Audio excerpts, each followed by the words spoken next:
पुण्याच्या रांजणगाव एमआयडीसी परिसरामध्ये भीषण अपघात झाला आणि हा अपघातामध्ये एका वाहनाने 7 ते 8 वाहनांना ठोकर दिली आणि ठोकर दिल्यानंतर या ठिकाणी 7 ते 8 जण जखमी झाल्याची माहिती मिळते। सध्या आपण आलो आहोत रांजणगाव एमआयडीसी परिसरामध्ये। या ठिकाणी पाहतो की हे जे वाहन आहे या वाहनाला खरं तर एका वाहनाने ठोकर दिली आणि जे वाहनाने ठोकर दिली ते रांजणगाव पोलीस स्टेशनचे कर्मचारी हेमंत इनामे म्हणजे पोलीस असल्याची माहिती मिळते आणि पोलिसांच्याच वाहनाने जवळजवळ 7 वाहनांना ठोकर दिल्याची प्राथमिक माहिती सध्या समोर आलेली पाहायला मिळते। एकंदरीत जे जखमी आहेत त्या जखमींवरती रुग्णालयामध्ये उपचार सुरू आहेत। त्यासोबत 7 ते 8 जी वाहनं आहेत ती वाहनं सुद्धा मोठ्या प्रमाणामध्ये नुकसान झालेलं पाहायला मिळते।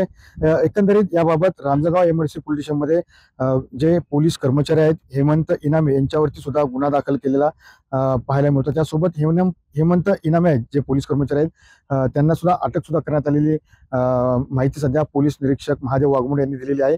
त्यासोबत जे जखमी आहेत त्या जखमींवरती ग्रामीण रुग्णालय असेल किंवा खाजगी रुग्णालय असेल या ठिकाणी उपचार सुरू आहे।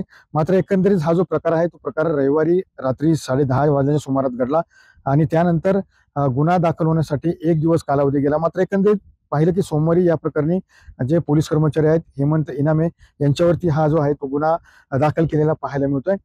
त्यासोबत या ठिकाणी पाहतो की रांजणगाव एमआयडीसी असेल किंवा अहिल्यानगर पुणे महामार्गाचा हा वर्दळीचा महामार्ग आहे आणि रात्रीच्या सुमारामध्ये हा अपघात घडला आणि अपघातामध्ये 6 ते 7 जण जखमी आहेत। त्यासोबत 7 ते 8 वाहनांचं मोठं नुकसान झालेलं पाहायला मिळतंय। मात्र जे पोलीस कर्मचारी आहेत हेमंत त्यांना सुद्धा अटक केलेलं आपल्याला पाहायला मिळत आहे।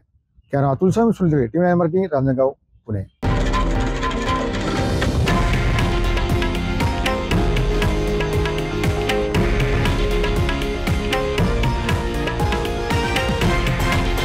हे आहे देशातील नंबर 1 न्यूज नेटवर्क आणि आपण पाहत आहात TV9 मराठी, एकमेव।